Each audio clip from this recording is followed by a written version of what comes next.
In 2021, Palantir was awarded a massive $90 million 5-year contract with the NNSA, which is a department within the Department of Energy, essentially securing our nuclear missiles within the United States.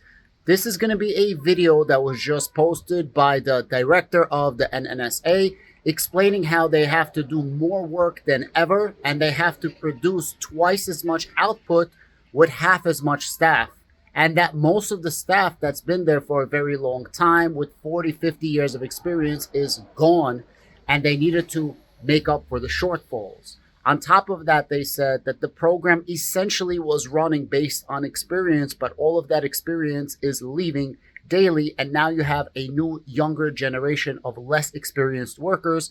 So we needed a way to make this program work, and this is exactly where Palantir came in. This is a fantastic presentation right now by the director of this program, specifically speaking of why Palantir is so important. This was a $90 million contract over 5 years from 2021, and this is for all the Palantir is an AI imposter, Palantir is fake, Palantir is blah, blah, blah, blah, blah. It's a meme stock. Meanwhile, it is literally protecting our nuclear program within the United States from coast to coast. Please enjoy the rest of this video. If you guys like it, give me a like. Have a great day.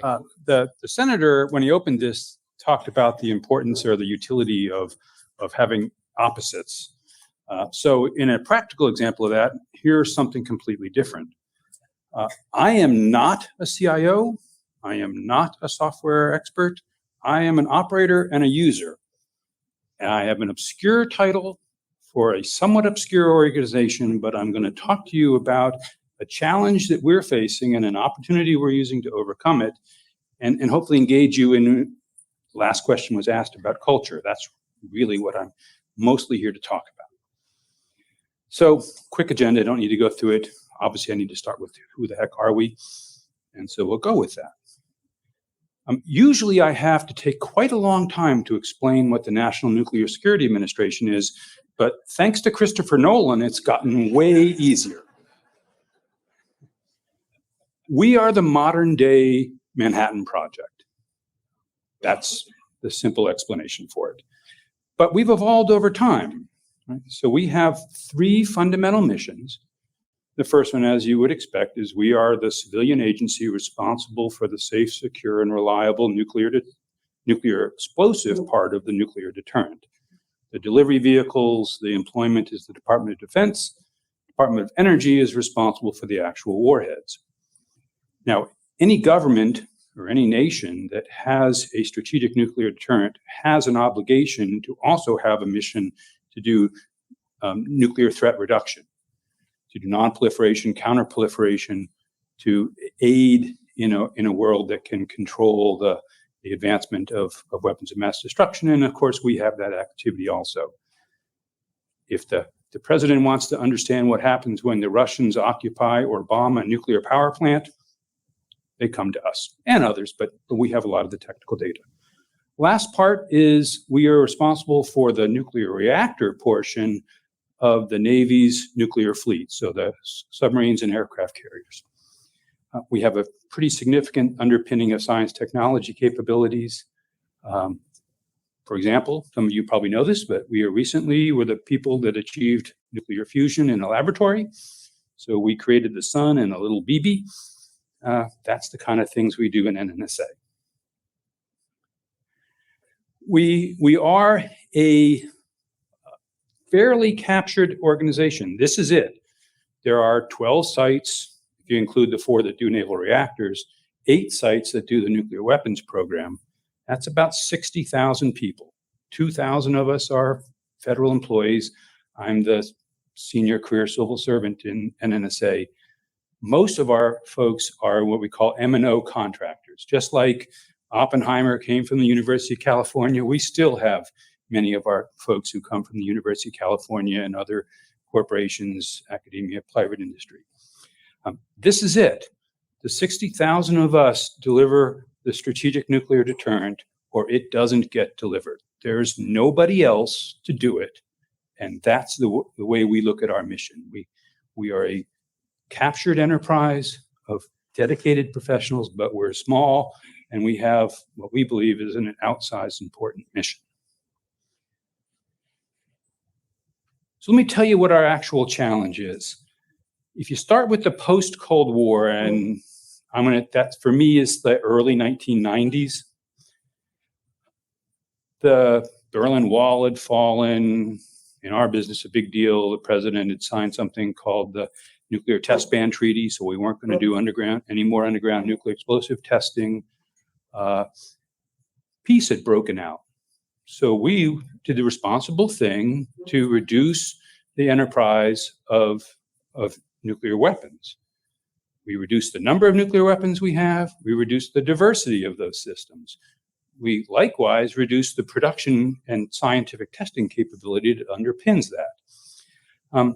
So we ended up in a situation where when you're going down, there's not a whole lot of time pressure necessarily to do that. So the things we had to do, we could figure out what it took, and time wasn't a factor. Back then, we had a very stable workforce. People that come to work in that 60,000 person enterprise generally stayed. 40-year, 50-year employees were not at all uncommon. Third-generation employees weren't uncommon. We had people that could do some of our stuff by sense of smell. It was that level of expertise. As I said, when you're downsizing the deliverables we had to produce, we still had to maintain a safe, secure, reliable stockpile, albeit smaller. And so we really didn't have that many deliverables to do. And if anything, we were kind of oversized to do it. So that defined what our mission was in the early 1990s when we thought the Cold War had ended. Right? But here we are now in a time where we're learning something different. We no longer have a lot of time. We are in a race with two near peers, and they're modernizing their deterrent very quickly, and we are responding, but technology and time and geopolitical pressure means we now have to get things going faster. Just like everyone, our workforce demographics have changed. A lot of those folks that had 40 years of experience retired. COVID didn't help in that regard. And they're being replaced by really talented folks, but not with the same level of experience. One of our laboratories, Sandia National Laboratories, tries to measure its effect not in terms of turnover, but in terms of years of experience. And they're have been in recent years, 10,000 years of experience a year. The other thing is they don't stay that long. We get people, they come for 5 years, 10 years, they leave and go somewhere else. Now, that is not our culture, right? We do not like to hire people, teach them how to make a nuclear weapon, and then have them leave. But that's still the thing we're in. So here's the big thing. I told you that, or one of the biggest things, that the stockpile, both in terms of absolute numbers and diversity, was reduced fairly significantly in the 1990s. We are right now in the process of either producing or designing 5 new variants of nuclear weapons, right? From 1 at the most for all of my career, and I've been doing this for a while, to right now 5 at the same time, which is our mission here. By many reasonable measures, NNSA has to do twice as much in the next decade as we have done in any decade since the 1980s. And there are not that many people left in our enterprise who actually remember how things worked in the 1980s. And by the way, that experience, while it sounds good, the grass was always greener, is not particularly relevant anymore. So that's our challenge, right? We have to figure out how to significantly increase our efficiency and effectiveness and productivity. We've got twice as much to do. There's no way we're going to get twice as much money. We do not have the luxury of time. There are project managers in here, right? You got cost, schedule, and scope. Pick 2. All 3 of ours have been described for us. So we only have the lever of efficiency and productivity that we have to figure out how to do. That is our grand challenge. Now, It says unique challenge. Unique should be in quotes, right? Because everybody thinks they're unique, and you all are sitting here saying, it's not as unique as you think they are. I'm not going to go through the specifics of all of these things. I'm going to talk about a few things in particular. Those of you who actually either read American Prometheus or saw the movie know that part of it has to do with the control of information. Our enterprise is not good at sharing information. It is not in our DNA for some pretty good reasons. Nonetheless, that's the situation we're in. When I told you that I'm here as a relatively unique use case as an operator, what I actually, and one of my key responsibilities is to be the chief safety regulator for the nuclear weapons complex.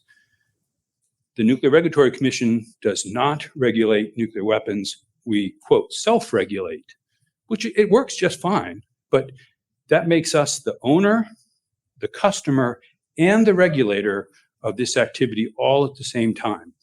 And so if you think that there was difficulty getting people to share information when it was simply about the culture of stovepipes, when I come to them as the regulator, they really shut down, right? So my challenge is I'm the one coming to the users to say, I need you to be better collaborators, when that's kind of odd, right? Most people would say, hey, they want to collaborate in order to be more effective, get their mission done, and they have to figure out some way to manage me.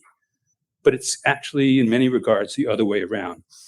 Now, the last thing I want to talk about, the last item here is about assuring public confidence. So that comes in two different ways. First off, if the United States and our allies and partners do not believe in the credibility of our deterrent, it won't be the underpinning of our national defense and that of our partners and allies that it needs to be, right? So mission success is a national security priority, and people have to know and believe that we can rise to the challenge. The other side of that is that if you go all the way back to the Manhattan Project, we have not always been particularly good stewards of the environment.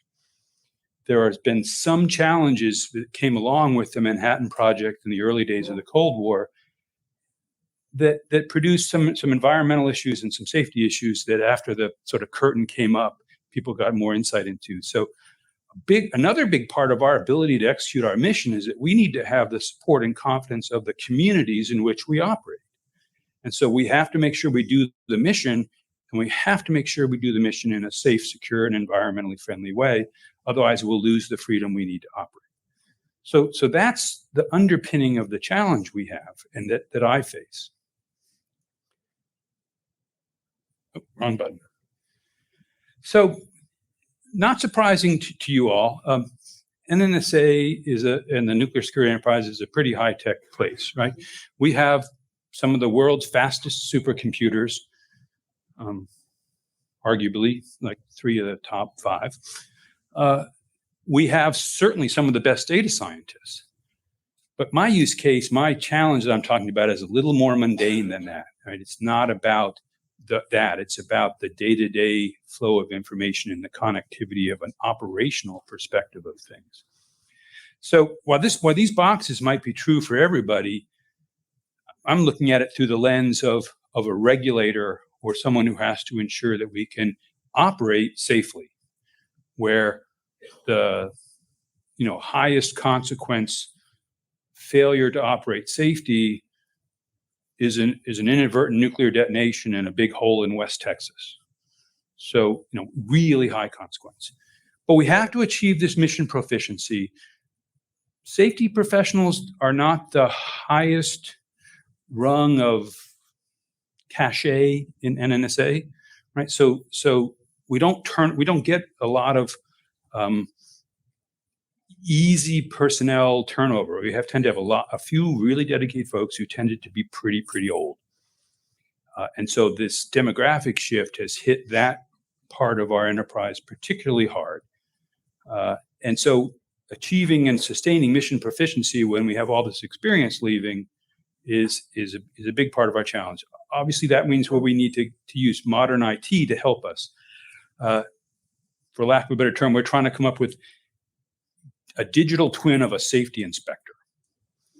And so how can we use this capability while we have not yet lost those experts to figure out exactly how they do what they do, put it into a format that will allow a energetic, well-educated, 5 years out of college fire protection engineer to do what the person with 40 years of experience did before the person with 40 years of experience leaves, or the year after. That's the specialized knowledge transfer. It's not simply what are the standards. They come preloaded with that. They know what National Fire Protection Engineering Code says. What they don't know is how to make that actually work in our very unique environment. The other thing we have to figure out how to do is to turn this knowledge into actionable information. And I'll get to more of that in a few minutes. But it's one thing to come up with a regulatory position. You can hand that then to the person, the lab or plant operator. It says, okay, we either think you are or are not, meeting safety objectives, and you either can or cannot continue to operate this thing. And then they need to figure out what to do with about it. But then we have to agree with them, because we're the owner, that what they're doing about it is a responsible thing, both from a mission and from a safety perspective. And that's where we have to get to this data-driven decision-making. And I'll talk more about that in just a second here. So this is an eye chart, meant to be an eye chart. Don't try and study it. This is a reasonable description of how we currently operate. Stovepiped organizations, in the middle is all those geographic places. They're all run by individual contractors. Now, we call them partners because our contractors we have for a very long time. The University of California is still around from 1942. On the left-hand side are all of our individual organizational pronouns. Somebody asked a question before I mentioned to the folks over here, we're the government, we talk in numbers. So all that matters is that these are all our different boxes. The important thing I want to describe here is how safety professionals actually operate. And I've been one for most of my career. That they get on an airplane, they fly to a site, they do an inspection, and they walk around the site. Well, no responsible operator is going to allow actual work to go on while a safety inspector is walking through, right? So strangely enough, for some reason or another, the work is always paused whenever I'm going through it. So there's that implication, right? I call it the impact of entertaining people from out of town. But what they do is, they have this beat up old version of some CFR in one hand, with it's all dog-eared and got tabs in it, but they don't ever open it because they know it by heart. And they got their notebook in the other hand, and they just go around and they know what the standard is. But it's an expert-based system to figure out what the reality is compared to the standard. And so each expert is a little bit different, and they know what they want to see, which is mostly grounded in the requirements, but there's a lot of interpretation. And they write down what they think is good, and that takes one page. And they write down what they don't think is good, and that takes the rest of the notebook. And then they go back to their office and they type it all up in a nice report, and they send it back to the organization, and then they get on an airplane and fly to the next place. Right? That's the way it's been for 30 years. But that system doesn't accumulate knowledge at all. It certainly doesn't accumulate knowledge over time, because a really good operator might remember what was written in the report 3 years ago, but the report 5 years ago is lost to time, even if that's the same person from 5 years ago. And certainly the operators at Los Alamos are head down, tail up worrying about Los Alamos, and don't really spend too much time worrying about what's going on at Oak Ridge. And so we don't have an integrated capability to understand a broader picture of how we're actually operating. But we do have to understand that we are one event anywhere away from a system failure. It doesn't matter where the event happens. If a bad event happens in Oak Ridge, it's probably going to mean we're going to suspend or at least change or affect operations in Los Alamos and Pantex and everywhere else. So we're a very interdependent enterprise, but because of our history, a very stovepiped way of approaching it, and we don't have yet the full appreciation of what it means to have an integrated capability so that the whole is greater than the sum of its parts. That's a big challenge that we have to overcome. The other thing is it's really hard to sustain continuous improvement. I said we need to essentially double our output, right? Well, there's no epiphany. You all know that. There's no magic thing we can do. The only way to get that is to have a really big effort to make lots of little changes. And in order to sustain a culture shift of lots of little changes, people have to know and understand and appreciate what's going on outside of their relatively small circle. And that's even if they're some of the more forward-leaning folks in that organization. So, one of the challenges that we have is a term you all have heard, and we use it all far too appropriately, but far too often, is that we are very risk averse. Now, particularly the safety professionals I talk about say, well, there's nothing wrong with being risk averse, and I agree with them, right? I'm not into or trying to convince people to increase the likelihood of somebody getting harmed. But there's excessive risk aversion, which denies us the opportunities to operate at the efficiency levels we need in order to achieve our mission. And the other thing I'll say is that the risk we are most averse to is criticism, which has nothing to do with the potential of harm to real people. But when you're in a system that lacks a whole bunch of really good foundational data, like broad, I'm not going to say big data because we are not big data, right? I mean, this just doesn't generate. Our little 60,000 person closed enterprise can't generate what would be considered big data. And we really don't think there are a whole lot of good analogies in the rest of the world. Matter of fact, our non-proliferation folks work hard to prevent there being analogies in the rest of the world. So we have to figure out how to get a situation that allows people to be more agile, to take small, well-considered risks, but not exceed some threshold that none of you would want us to do, right? So right now, our approach up to this point has been sort of asymptotically approach that, really slowly. What we'd like to do is go from a overdamped approach to an underdamped approach and get to the sweet spot faster. But an underdamped approach exceeds the threshold, right? You've got to make sure that hump is not too big, and that's a really big challenge that we're trying to overcome. So that's where we start from. This is our enterprise. It's been our enterprise for 40 years. It is baked in, more than that, 70 years. It's been baked into our DNA. Here's where we want to go to. I don't worry about the right-hand side. I'm not a data scientist. This is just a general depiction of how we get everybody together, how we share information, how we allow it to accumulate. It's the bold words, right? We need to have a data-driven and risk-informed tool that fundamentally allows us to be faster. You all are in an industry that speed is it. You are either fast or you're gone, right? And I get it. Right now the average life expectancy of a corporation in the Fortune 500 is 10 years, right? So you all live it, right? We've been around for 70 years. There's no way we're going away. We aren't pushed by that, but we have to be, right? So we have to get to be data driven and risk informed so that we can make reasonable risk decisions quickly and accept the fact that many of them are not going to end up being the right decision.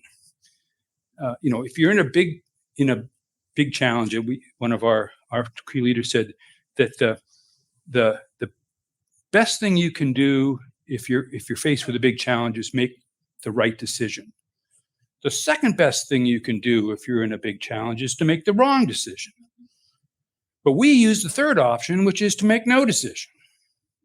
Right? And so we have to figure out how to get to the point where we can assimilate the information, understand what our actual projection, what our performance is in a short enough time that the feedback loop allows us to adjust before we actually, exceed some threshold of performance level. Well, this big effort to make lots of little changes is fundamentally pretty easy. Do more of the stuff that works and do less of the stuff that doesn't work. But it's really hard for us to step out and take a risk, knowing that you're in the Baseball Hall of Fame if 30% of the time you get a good outcome. We don't see the world that way. The other problem is, we don't have big data. We have, I don't think it's, for those of you who are, it's just a sophisticated audience, the difference between something that's complex and something that's complicated. Our stuff is really complicated because we complicated it, but it fundamentally, I don't think is necessarily all that complex. Now, doing a computer model of an exploding nuclear device, yeah, that's why they're supercomputers. But operating this enterprise, complex, no. Complicated, yes. And part of our challenge is to figure out how to take that out of it, which means we have to just not know how to get the information, but then how to present it to people in actionable ways, and how to come up with visualizing safety regulatory information is pretty difficult because it tends to be binary, and we need it to be a continuum in order to make better decisions. So it says final thoughts. It's, if you haven't got it from now, it's what I'm really talking about is the challenge we have with culture, with getting an enterprise to pivot to these things. Many of you either in different domains or the way you focus is, I assume, is, hey, you've got lots of good technology and how do you get even more speed? Well, we need to sort of get off a top dead center.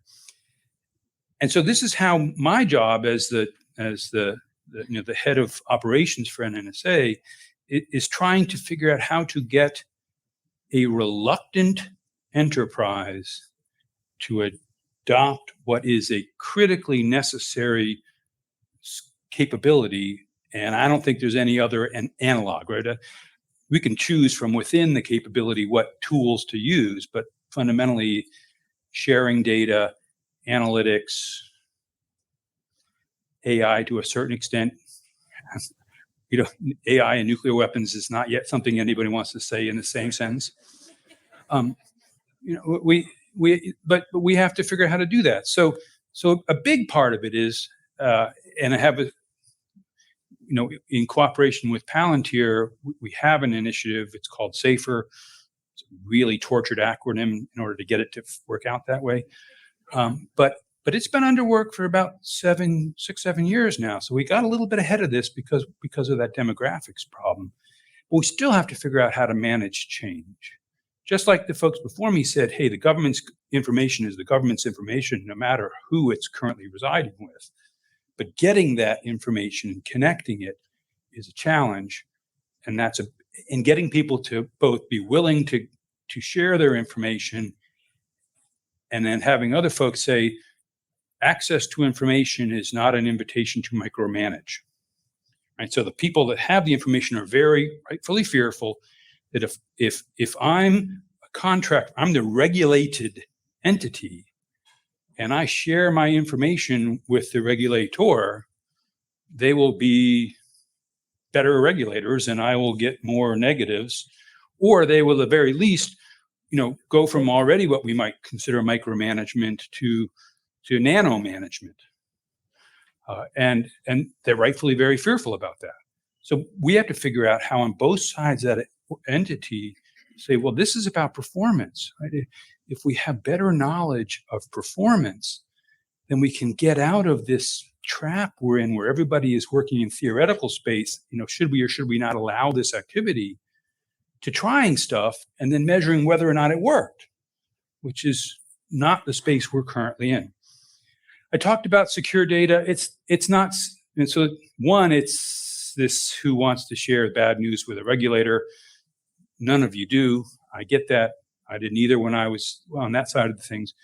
The other part of it is, we in our business, I apologize if I'm mansplaining here, but everybody is familiar with national security information and the rules about that. But we work in a world that's called restricted data, which is a different classification source for our information, and it provides complications. So not only do we have this natural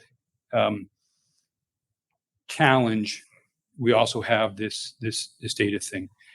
We've been investing. We need to keep investing. It's important that in the innovation of the diffusion of innovation, the money came in early. The outcome is going to be delayed. We all know that, but we have to keep the sustainment.